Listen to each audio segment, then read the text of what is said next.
So, hello guys, welcome to my YouTube channel Some Solution Technical. So today we are driving into the fascinating world of Internet of Things और IoT. ये IoT क्या चीज़ है इसके बारे में आज हम लोग डिस्कस करेंगे। और ये IoT आप कुछ दिन से सुन रहे होंगे, तो इसके ऊपर आज हम लोग ये वीडियो मेरा डेडिकेटेड है IoT को। तो IoT में हम लोग क्या एक्सप्लेन करेंगे, तो यहाँ पर हम लोग सीखेंगे कि IoT क्या चीज़ है, क्यों ये IoT वर्ल्ड को ट्रांसफॉर्म कर सकता है इन फ्यूचर, IoT कौन कौन सा चीज़ में अवेलेबल है। और आप कुछ दिन से सुन रहे होंगे कि न्यूज़ की गूगल IoT बहुत ज़्यादा चर्चा में है। तो ये IoT होता क्या। तो चलिए दोस्तों शुरू करते हैं वीडियो। तो let's get started. So first thing है IoT क्या चीज़। देखो दोस्तों, IoT जो है ये एक टाइप का फिजिकल ऑब्जेक्ट्स का नेटवर्क है, जहाँ पर क्या होगा कि मेरा डिवाइसेस, मेरा एप्लीकेशंस, सब चीज़ कोई भी सेंसर हो गया, कोई भी सॉफ्टवेयर होगा, सारा चीज़ इंटरकनेक्टेड होगा इंटरनेट के थ्रू। तो इससे हम लोग क्या कर सकते हैं कि इंटरनेट के थ्रू हम लोग सारे डिवाइसेस और सारे सिस्टम को एक्सेस कर सकते हैं। उसके अंदर हम लोग डेटा को एक्सचेंज करवा सकते हैं, और उसके साथ साथ हम लोग ये भी कर सकते हैं कि एज वो नेटवर्क के थ्रू कम्युनिकेट कर रहा है, तो मैं किसी भी वर्ल्ड के किसी भी कोने से मैं मेरा डिवाइस को एक्सेस कर सकता हूँ और उस डिवाइस को मैं कंट्रोल कर सकता हूँ। तो बस यही चीज़ है IoT, जिसके थ्रू हम लोग क्या कर सकते हैं कि कोई भी चीज़ें को आपने कंट्रोल में ले सकते हैं। एक टाइप का रिमोट कंट्रोल जैसा नेटवर्क होगा। अभी होता है कि ये क्यों इंडस्ट्री में बहुत ज़्यादा उपयोग हो रहा है आजकल। दोस्तों ये मेनली जिस इंडस्ट्री को टारगेट करता हुआ मैन्युफैक्चरिंग इंडस्ट्री, उसके बाद ये टारगेट करता है ट्रांसपोर्टेशन और हेल्थ केयर इंडस्ट्री को। ये इसीलिए है क्योंकि इसमें हम लोग को सेंसर कनेक्टिविटी मिलता है, डेटा प्रोसेसिंग मिलता है, ये UI मिलता है, जहाँ पर यूज़र उसको अच्छी तरह से ऑपरेट कर सकते हैं। और ये बहुत ज़्यादा यूज़ भी होगा रोबोटिक्स में इन अपकमिंग फ्यूचर। हम लोग जो घर में जो हमारा एलेक्सा डिवाइसेस है और स्मार्ट बल्ब, स्मार्ट प्लग है, वो भी IoT कैटेगरी के अंदर आता है, क्योंकि हम लोग उसको वाईफाई के थ्रू कंट्रोल कर सकते हैं, ब्लूटूथ के थ्रू कंट्रोल कर सकते हैं। और जाहिर सी बात है, हम लोग इसको दुनिया के किसी भी कोने से हम लोग उसको कंट्रोल कर सकते हैं as it is connected to internet. तो ये जो IoT आर्किटेक्चर है, इसमें हम लोग बहुत सारे डिवाइस को इंक्लूड कर सकते हैं, बहुत सारे गेटवे को ये कर सकते हैं, हम लोग डेटा को स्टोर कर सकते हैं। डेटा वो उसमें हम लोग AI लगा के वो डेटा एक इंटेलिजेंट बॉट की तरह बिहेव कर सकता है। तो ये सब चीज़ें IoT के थ्रू पॉसिबल है।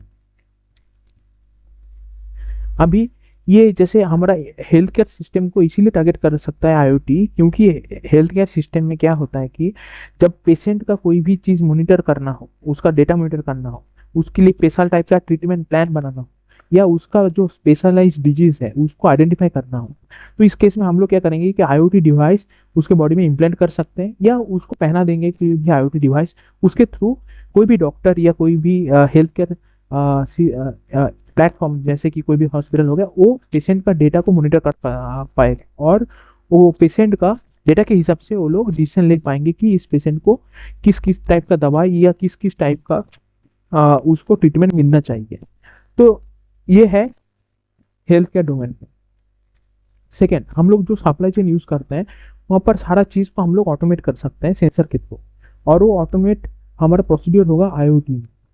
तो और एक यहाँ पर जैसे हो गया है आप स्मार्ट होम का कॉन्सेप्ट भी आ गया है। स्मार्ट होम में क्या होता है कि आपका घर का सारे लाइट बल्ब, कोई भी सिक्योरिटी कैमरा हो गया, कोई भी चीज़ें हो गया, या आपका म्यूज़िक सुनने का शौक है तो म्यूज़िक का कोई भी इक्विपमेंट हो गया, सारा चीज़ इंटरकनेक्टेड रहेगा इंटरनेट के थ्रू। आप अपने फ़ोन से सारा चीज़ कंट्रोल कर पाओगे, या अपने वॉइस से कंट्रोल कर पाओगे। तो ये सिस्टम को बोलते हैं हम लोग स्मार्ट होम। और एक चीज़ है जो यहाँ पर है, वो है एनर्जी कंजप्शन में IoT डिवाइस का रोल। जो दोस्तों स्मार्ट ग्रिड होता है, जहाँ से हमारा बिजली आता है हमारे घर में, तो उसका जो रिसोर्स मैनेजमेंट है उसको और भी ज़्यादा एफिशिएंसी के साथ वो काम कर पाए। तो इसीलिए हम लोग IoT डिवाइस को इम्प्लीमेंट कर सकते हैं, जिससे क्या होगा कि जो स्मार्ट सिटी का जो भी पावर हो गया, वो उसका जो वेस्टेज है वो मिनिमम हो जाएगा, एनर्जी वेस्टेज मिनिमम हो जाएगा। एनर्जी कंजम्पशन का जो रेट है, उस रेट के हिसाब से हम लोग उसका डेटा और उसका इफेक्टिव जो उसका सॉल्यूशन, या कोई भी अगर प्रॉब्लम हो गया तो उसका सॉल्यूशन हो गया, या उसके हिसाब से कितना ज़्यादा हम लोग को एनर्जी बनाना चाहिए, ये सब चीज़ को हम लोग मेंटेन कर पाएंगे। और अगर जब यहाँ पर है, मैंने ये चीज पॉइंट डाला है कि इसमें क्या होगा कि अर्बन मोबिलिटी को इम्प्रूव होगा। तो अर्बन मोबिलिटी यहाँ पर कुछ नहीं है, यहाँ पर है ट्रांसपोर्टेशन सेक्टर। अभी क्या होता है कि हम लोग का जो सिग्नल नेटवर्क है, ये सिग्नल नेटवर्क मैनुअली कंट्रोल होता है, किसी किसी जगह में ये ऑटोमेटेड होता है, बट जब ये IoT हो जाएगा तब ये चीज़ और भी ज़्यादा ऑटोमेटेड हो जाएगा। इससे क्या होगा कि बहुत सारे ट्रैफिक फ्लो को हम लोग कंट्रोल कर पाएंगे।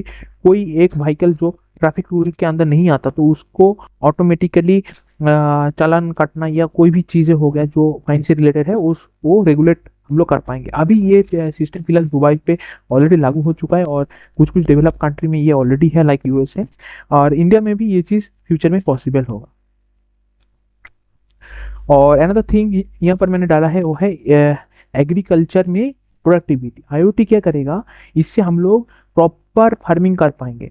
जैसे क्या होता है कि कभी कभी हम लोग को वाटर देना होता है फील्ड्स पे, तो इस वाटर में अभी फिलहाल इसमें PLC का उपयोग होता है। तो PLC में क्या होता है कि मॉइस्चर सेंसर होता है जो हमारा सॉइल का मॉइस्चर लेवल को चेक करता है, करने के बाद उसमें प्रॉपरली वाटर देता है। तो IoT होने के बाद ये चीज़ इंटरनेट के थ्रू कनेक्टेड हो जाएगा। तो इस केस में हम लोग को और PLC नहीं चाहिए होता है। आप किसी भी जगह में बैठ के आप उसको मॉनिटर कर पाओगे, आपका सॉइल का मॉइस्चर और सॉइल का जो भी चीज़ें हैं वो सारी चीज़ें आप लोग मॉनिटर कर पाओगे। तो ये है IoT का एक टाइप का प्लान। दूसरा है, हम लोग किसी भी कंज्यूमर के लिए जो पर्सनलाइज जो ऑटोमेशन है उसको हम लोग लागू कर पाएंगे। इसका मतलब है उसका किस टाइप का एनर्जी नीड है, उसका किस टाइप का टेक्नोलॉजिकल नीड्स है, ये सब हम लोग आइडेंटिफाई कर पाएंगे और उसको हम लोग मॉनिटर कर सकते हैं जो दुनिया में किसी भी कोने से बैठ के। और इसमें कुछ कुछ रिस्क भी है। जो मेन रिस्क है उसमें है डेटा प्राइवेसी और सिक्योरिटी ब्रीच का।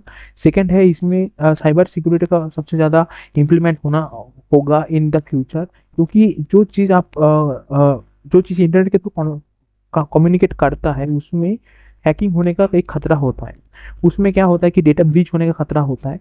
तो ये सब चीज़ें IoT के साथ साथ ये रिस्क और चैलेंजेस आ सकता है।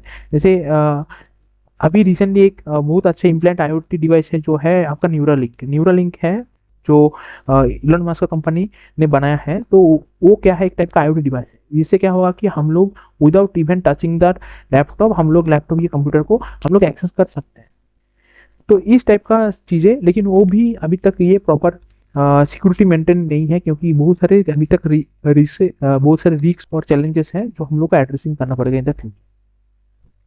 और इन फ्यूचर में बहुत सारी इसका पॉसिबिलिटीज़ है। जैसे हम लोग जिस एरा में जी रहे हैं वहाँ पर artificial intelligence, machine learning, 5G और एज कंप्यूटिंग, इस टाइप का टेक्नोलॉजी ऑलरेडी आ चुका है। और इन द फ्यूचर ये सब टेक्नोलॉजी डायरेक्टली कम्युनिकेट कर पाएगा हार्डवेयर के through with IoT device, help of IoT device. तो ऐसे ये चीज़ काम करता है ये पूरा नेटवर्क। तो यहाँ पर कंक्लूजन मैं यही बोलूँगा कि IoT जो है एक टाइप का ऐसा टेक्नोलॉजी है जो फ्यूचर को टोटली बदलने का पावर रखता है। लेकिन IoT में बहुत सारे अभी तक उसमें बहुत सारे इम्प्रूवमेंट होना बाकी है। और सेकंड कॉन्सर्न ये है कि IoT में सबसे ज़्यादा रिस्क है, क्योंकि डेटा रिलेटेड ये चीज़ है और डेटा अभी तक सेफ नहीं है। बस यही था ये वीडियो का मतलब। अगर ये वीडियो अगर आपको अच्छा लगा तो प्लीज़ चैनल को कर सब्सक्राइब, वीडियो कर लाइक, और मिलते हैं नेक्स्ट वीडियो में के साथ। तो चलिए दोस्तों, मिलते हैं। Thanks for watching.